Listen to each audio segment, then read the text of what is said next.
Hello everyone, this is Aftab and welcome to great programming. तो JavaScript से related ये हमारा सेकंड लेक्चर है और इस सेकंड लेक्चर के अंदर हम सीखने वाले हैं कि जावास्क्रिप्ट को हम किस तरीके से इम्प्लीमेंट कर सकते हैं अपने वेबसाइट के अंदर, अपनी प्रोग्रामिंग के अंदर।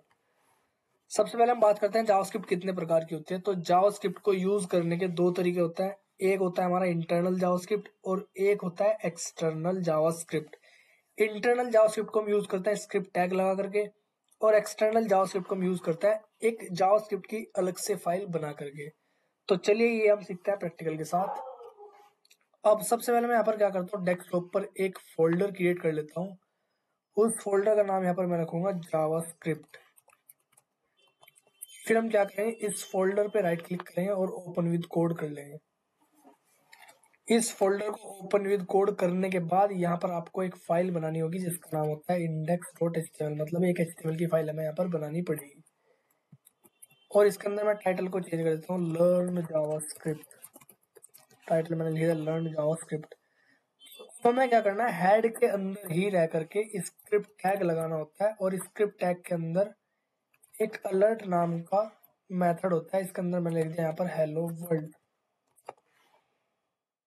स्क्रिप्ट टैग लगाना है मैं हेड के अंदर और स्क्रिप्ट टैग के अंदर अलर्ट नाम की एक चीज है और इसके अंदर हमने हेलो वर्ल्ड प्रिंट करा दिया। अब हमें क्या करना है, क्रोम को ओपन करना पड़ता है और फिर यहाँ पर जो index.html वाली फाइल है इस पर हम राइट क्लिक करेंगे और कॉपी पाथ पर क्लिक करेंगे। तो इस फाइल का पाथ कॉपी हमने कर लिया और फिर यहाँ पर आकर वो पाथ पेस्ट कर देंगे Ctrl+V से।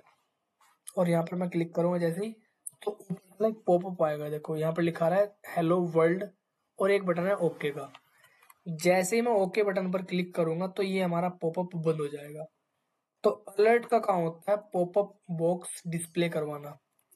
इसके अंदर लिखा भी है alert display A popup alert box in the browser. Alert का काम होता है एक पॉपअप बॉक्स डिस्प्ले करवाना ब्राउजर के अंदर।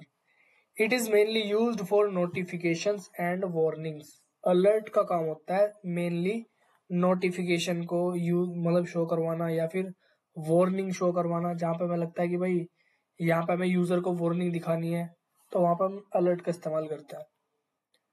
तो देखो जब जैसे मैं वेबसाइट को रिफ्रेश करता हूँ तो ये पॉपअप आता है हमारे सामने जो कि अलर्ट की मदद से आ पा रहा है। एक और चीज होती है जिसका नाम है document.write। document.write इसका क्या काम है देख लेते हैं। Writes content directly to the HTML document. document.write का काम होता है कंटेंट को डायरेक्टली HTML के डॉक्यूमेंट पे ही राइट करवाना, HTML के वेब पेज पर ही राइट करवाना। अब देखो जैसे मैं यहाँ पर रिफ्रेश करूंगा तो रिफ्रेश करती HTML का जो व्हाइट सा पेज दिख रहा है ना, तो इस पेज पर ही हेलो वर्ल्ड दिखेगा हमें। तो ये आ रहा है, देखो लेफ्ट के टॉप कॉर्नर पे हेलो वर्ल्ड लिखा हुआ आ रहा है, जो कि कौन काम कर रहा है वेब पेज पर दिखाने के लिए, document.write। एक और चीज होती है जिसका नाम है console.log, जो कि सबसे ज्यादा हम यूज करेंगे वेब मतलब जावास्क्रिप्ट को सीखने के लिए। अब देखो जैसे मैं यहाँ पर ब्राउजर के अंदर जाकर रिफ्रेश करूंगा तो हेलो वर्ल्ड हमारे सामने नहीं दिखेगा।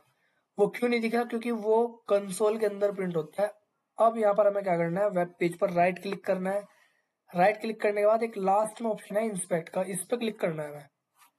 तो जैसे मैं इस पर क्लिक करूंगा तो हमारे सामने ना एक एलिमेंट का ऑप्शन आ रहा है, एक कंसोल का ऑप्शन आ रहा है। कंसोल के ऑप्शन पर हमें क्लिक करना है।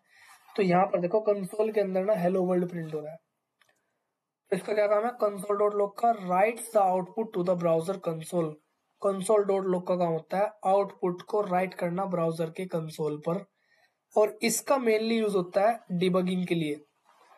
जब हम बहुत बड़े बड़े प्रोग्राम बनाते हैं तो हमारे प्रोग्राम के अंदर कहीं कहीं ना किसी किसी पॉइंट पर ना एरर आ जाते हैं जो कि हमें मिल नहीं पाती, बहुत जल्दी से हमें वो मिल नहीं पाती एरर। तो उस एरर को चेक करने के लिए, वो एरर है क्या, वो एरर मतलब किस तरह की एरर है, वो एरर चेक करने के लिए, डिबग करने के लिए हम console.log का इस्तेमाल करते हैं।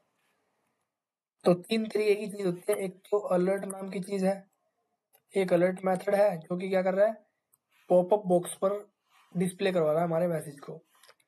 क्या होता है document.write मेथड। document.write क्या कर रहा है, ये HTML के डॉक्यूमेंट पर ही, HTML के वेब पेज पर ही मैसेज को प्रिंट करवा रहा है। देखो हेलो वर्ल्ड। और एक होता है console dot log. Console dot log क्या करता है, कंसोल पर मैसेज को, स्ट्रिंग को प्रिंट करवाता है। देखो यहाँ पर हेलो वर्ल्ड यहाँ पर आ चुका है। तो जावास्क्रिप्ट को यूज करने के दो तरीके हैं, जिसमें से अभी हमने सिर्फ पहला तरीका पढ़ा है जिसका नाम है इंटरनल जावास्क्रिप्ट। तो ये जो हमने स्क्रिप्ट टैग लगाया ना, ये मैं यहाँ पर भी लगा सकता हूँ बॉडी के अंदर, दोनों तरीके से ही है। देखो हेड के अंदर भी लगा सकते हैं हम और बॉडी के अंदर भी लगा सकते हैं, तब भी हमारा काम सही हो रहा है। तो ये था हमारा जावास्क्रिप्ट को यूज करने का पहला तरीका, इंटरनल जावास्क्रिप्ट। अब हम बात करते हैं एक्सटर्नल जावास्क्रिप्ट की। तो एक्सटर्नल जावास्क्रिप्ट के लिए हमें क्या करना पड़ेगा, इसको तो यहाँ पर हटा देंगे हम यहाँ पर ना जावास्क्रिप्ट वाले फोल्डर में ही एक और फाइल बनाएंगे जिसका नाम होगा स्क्रिप्ट डॉट जेएस। नाम हम कुछ भी रख सकते हैं, लेकिन लास्ट में डॉट जेएस हमारा एक्सटेंशन ही रहेगा। अब यहाँ पर मैं ना अलर्ट में जाके हेलो वर्ल्ड लिख देता हूँ। तो जैसे मैं यहाँ पर रिफ्रेश करूंगा तो अभी हेलो वर्ल्ड नहीं आएगा, क्योंकि जावास्क्रिप्ट की जो हमने फाइल बनाई है ना, उसका इंडेक्स डॉट एचटीएमएल से कोई कनेक्शन नहीं है। तो हमें क्या करना पड़ता है, इंडेक्स डॉट एचटीएमएल के अंदर जावास्क्रिप्ट वाली फाइल को लिंक करना होता है, जो कि हम बॉडी के अंदर करेंगे यहाँ पर स्क्रिप्ट टैग लगा करके। और फिर यहाँ पर लिखेंगे src is equal to script dot JS. तो यहाँ पर ना लिंक बन गया एचटीएमएल वाली फाइल का जावास्क्रिप्ट वाली फाइल से। तो देखो अब यहाँ पर ब्राउजर के अंदर ना हेलो वर्ल्ड आ रहा है, जो कि पॉपअप में आ रहा है। पॉपअप में इसलिए आ रहा है क्योंकि हमने यहाँ पर अलर्ट लगाया हुआ है। अगर मैं यहाँ पर डॉक्यूमेंट डॉट राइट लिखूंगा तो यहाँ पर क्या होता है कि ये एचटीएमएल के डॉक्यूमेंट पर प्रिंट करता है, देखो। और अगर मैं यहाँ पर कंसोल डॉट लॉग लिखूंगा तो कंसोल डॉट लॉग से क्या होता है, ये कंसोल में जाकर के चीजों को प्रिंट करेगा। देखो यहाँ पर कंसोल के अंदर हेलो वर्ल्ड प्रिंट कर रहा है ये। तो अब हम बात करते हैं जावास्क्रिप्ट की कमेंट्स के बारे में। इसमें लिखा हुआ है comments are the ignorable part of our JavaScript code that are ignored by the interpreter. Comment हमारा एक इग्नोरेबल पार्ट होता है प्रोग्राम के अंदर, कोड के अंदर, जिसको इंटरप्रेटर इग्नोर करता है। Comments are used to explain the code. Comment का काम होता है कोड को समझाना, कोड को एक्सप्लेन करना। दो तरीके की कमेंट होते हैं, दो टाइप की कमेंट होती है। एक होती है सिंगल लाइन कमेंट और एक होती है multi line comment. Single line comment को यूज करने का तरीका यह है कि हम दो स्लैश लगाते हैं और फिर तुम्हें जो कमेंट लिखना वो लिख देते हैं। और मल्टी लाइन कमेंट को इस्तेमाल करने का तरीका है कि पहले हम स्लैश लगाते हैं, फिर स्टार, और फिर जो हमें मल्टी लाइन में कमेंट लिखनी है वो, और फिर बाद में ना हम स्टार लगाते हैं, स्लैश लगाते हैं। ये है ओपनिंग कमेंट और ये है क्लोजिंग कमेंट। तो चलिए इसको देखते हैं विद प्रैक्टिकल क्या मतलब होता है कमेंट का। अभी जैसे यहाँ पर मैं क्या करता हूँ, कंसोल के अंदर ना 3 मैसेज प्रिंट करवा देता हूँ। कंसोल डॉट लॉग, यहाँ पर लिखता मैंने ग्रेट प्रोग्रामिंग, ग्रेट प्रोग्रामिंग, और फिर मैंने यहाँ पर लिखा कंसोल के अंदर यूट्यूब चैनल।